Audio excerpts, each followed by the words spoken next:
Un'arena addobbata di bandiere tricolore ha accolto la fanfara dei bersaglieri di San Donà di Piave, il coro alpino di Meduna di Livenza e 3 voci narranti per uno spettacolo carico di ricordo e suggestione.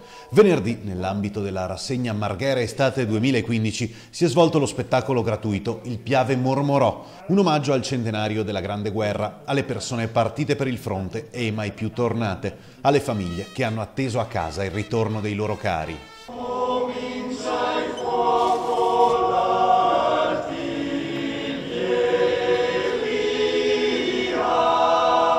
Grande successo di pubblico dunque per una serata dedicata al tema del ricordo, un evento con un grande significato perché consente di recuperare la memoria storica italiana.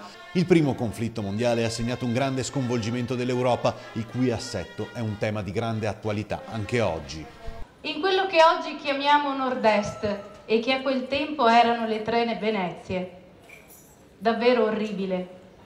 Sui monti del Nord-Est gli alpini arrancano, trascinando materiali, mezzi, munizioni, a volte gli stessi muli, per fortificare le postazioni, per tracciare camminamenti tra le rocce e per difendere gli alti confini.